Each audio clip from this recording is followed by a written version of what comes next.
Imagine for a second, right, that you are just genuinely exceptional at what you do. Oh, like the absolute best. Yeah. I mean, you are at the absolute top of your game. You have this flawless execution, and you're universally praised by everyone in your field. Right. And, you have worked your entire life to reach this specific pinnacle. But then, just as you step up to take your crown, you look over your shoulder and realize you happen to exist at the exact same time as, a once-in-a-generation, completely impossible to beat superstar. Man, it is the ultimate test of character. I mean, do you crumble under the pressure of being perpetually second best, or do you find a way to forge your own undeniable legacy anyway? Exactly. And that dynamic is exactly what we are exploring on the deep dive today. We received this really brilliant article titled Lucky Lilac, the Queen Who Fought in the Shadow of a Legend. Such a great title. It really is. And it chronicles the career of a champion Japanese racehorse who was born in 2015. Oh. But, I want to be clear right up front. This isn't just a story about animal athletes. Yeah, not at all. It is a masterclass in identity, right? In surviving an absolute roadblock. And how we actually define greatness when the #1 spot is occupied by a total titan. Yeah, and to really grasp the weight of this story, you have to understand the sheer pressure of Japanese horse racing. And specifically, I mean, the astronomical expectations placed on Lucky Lilac from the absolute moment she was born. Right, because of her parents. Exactly. So she was sired by a horse named Orfevel, who was famously known as the Golden Tyrant. That is quite the nickname. It is. And her mother was Lilacs and Lace, who was an American Grade 1 winner. You are expected to be a generational talent from the very first second your hooves touch the dirt. Wow. Okay, let's unpack this. Because before she ever became the horse fighting in the shadows, she was the sun. Oh, totally. Like, everything in her early career revolved around her. The article notes her 2-year-old season was entirely flawless. But I really want to know how that actually played out on the track. Well, it was a picture-perfect debut. I mean, almost poetic in its execution. She started under Jockey Shu Ishibashi, and her very first race was a maiden event over a mile at the Niigata Racecourse. And that's significant, right? Extremely. For historians of the sport, that is incredibly significant because it's the exact same track and the exact same distance that her father, Orfevel, used for his debut. Oh, wow. Talk about pressure. I know, right? And she just won it with this absolute commanding ease. But she didn't just stop there, though. So she steps up to the Artemis Stakes, which is a Grade 3 race, and the sources say she completely dominated by taking control from the front. Right, leading the whole way. Right. But then she enters the Hanshin Juvenile Fillies, which is her very first Grade 1, Super Bowl level test, and she flips the script entirely. She really does. Instead of leading, she hangs back in the middle of the pack and then just unleashes this massive burst of speed at the end and wins. She was reading entirely different race dynamics and seamlessly adjusting her style. And that kind of versatility naturally crowns you as the 2-year-old champion filly. But it also builds up this massive expectation. Yes, it constructs this invisible, incredibly heavy burden. So when you return at age 3 and casually destroy the field in the Grade 2 Tulip Show, you aren't just a competitor anymore. You become the undisputed, overwhelming favorite for the Oka Show. Which is the first leg of the filly's Triple Crown. Exactly. So the Oka Show was meant to be her coronation. It was, the moment the crown was supposed to be placed permanently on her head. But, the universe has a very funny way of testing prodigies. It sure does, because the stage was set perfectly for her. The gates open for the Oka Show, and Lucky Lilac breaks beautifully from an inside draw. She gets the shortest, most efficient trip. She surges into the lead in the final stretch, and to anyone watching, the undefeated classic winner has officially arrived. But then, seemingly out of nowhere, Almond Eye appears. Yes. And the way the article describes this is almost chilling.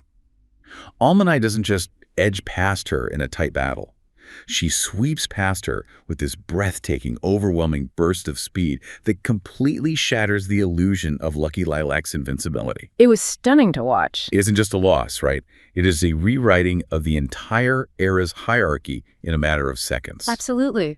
And that single violent shift in the narrative fundamentally alters the trajectory of Lucky Lilac's entire 3-year-old season. Yeah.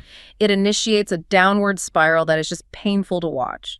In her next major race, the Oaks, she isn't just beaten by Almond Eye again, she loses to a horse named Lily Noble. Wait, a rival she had easily dispatched multiple times before, Yeah, right? exactly. Oh, man. And it gets worse. Because by the Shuka show later that year, the wheels have just completely fallen off. She suffers training setbacks. Yeah. Her jockey gets injured, so she has to adapt to a new rider. And when race day actually comes, she just runs poorly and fades completely. It was the total collapse of the 2-year-old queen. Almond Eye didn't just beat her physically, she broke Lucky Lilac's aura. And you have to consider the compounding nature of defeat. Almond Eye was on her way to becoming a 9-time Grade 1 winner. Unbelievable. Yeah, she cast this massive, inescapable shadow over the sport.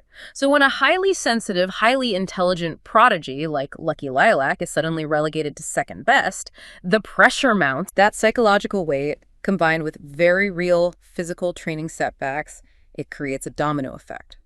Once that downward momentum starts, arresting the slide is one of the hardest things to do in any sport. Which brings us to the wilderness years. Because when raw talent and natural brilliance are no longer enough to carry you, you have to actively engineer a comeback. You really do. You have to make radical changes. And for Lucky Lilac, that meant navigating a brutal 4-year-old season. She went an agonizing 1 year and 8 months without a major win. I mean, for a racehorse whose peak athletic window is incredibly narrow anyway, a year and 8 months must feel like a lifetime. Oh, absolutely. And there was a tiny glimmer of hope when she finished a close second to Winbright early on, but then the inconsistency returned violently.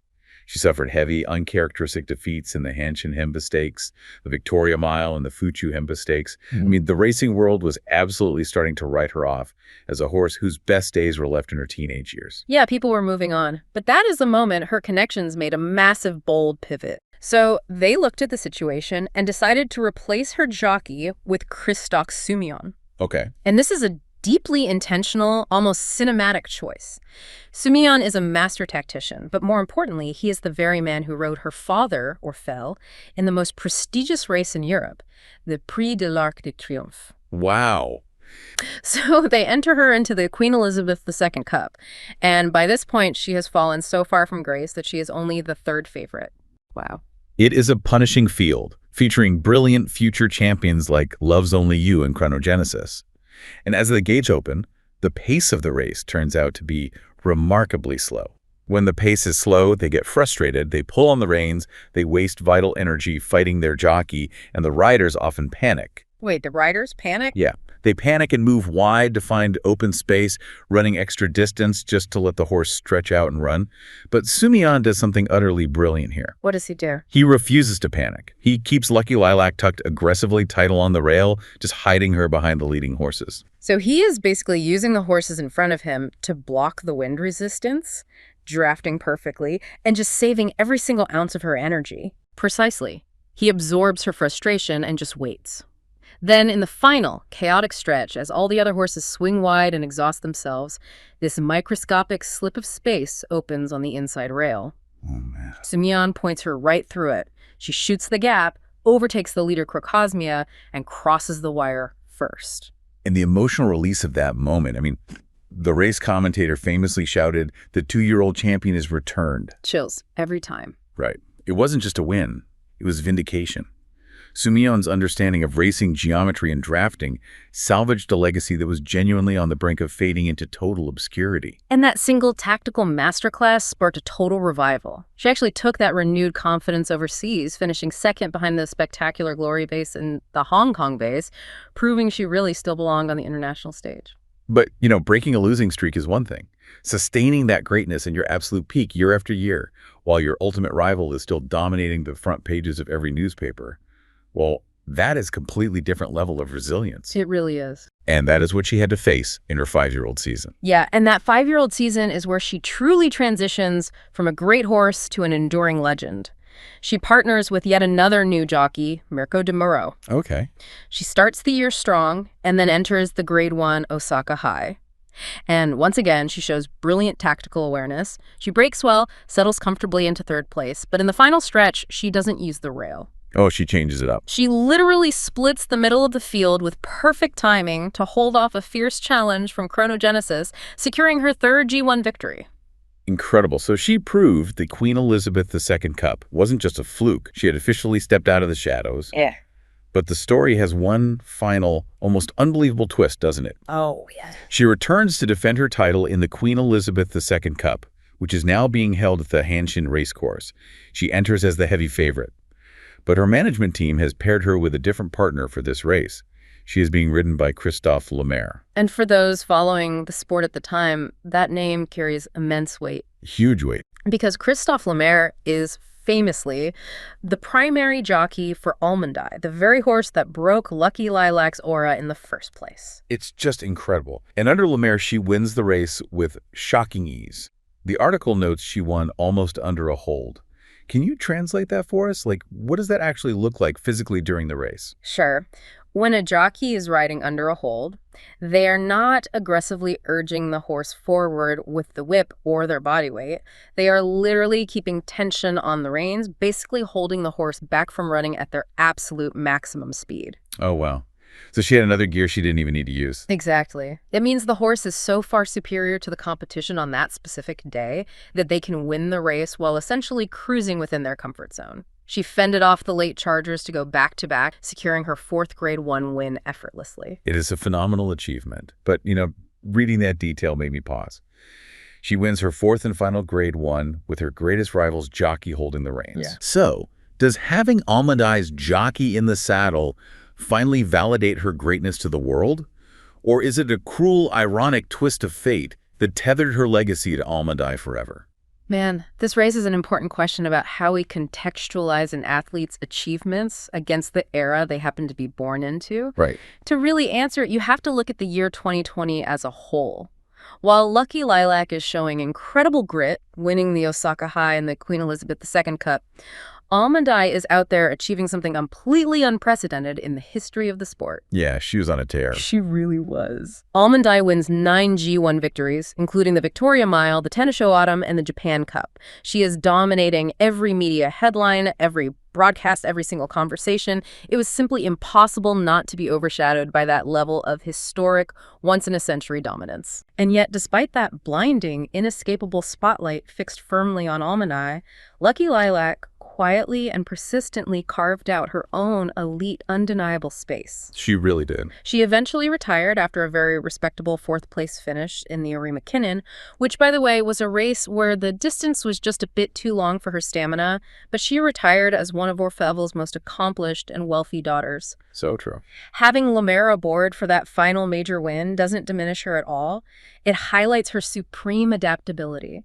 She proved that you can endure the yips, you can adapt to entirely different riders and race geometries, and you can be a true, unquestioned champion, even if you aren't the absolute queen of the era.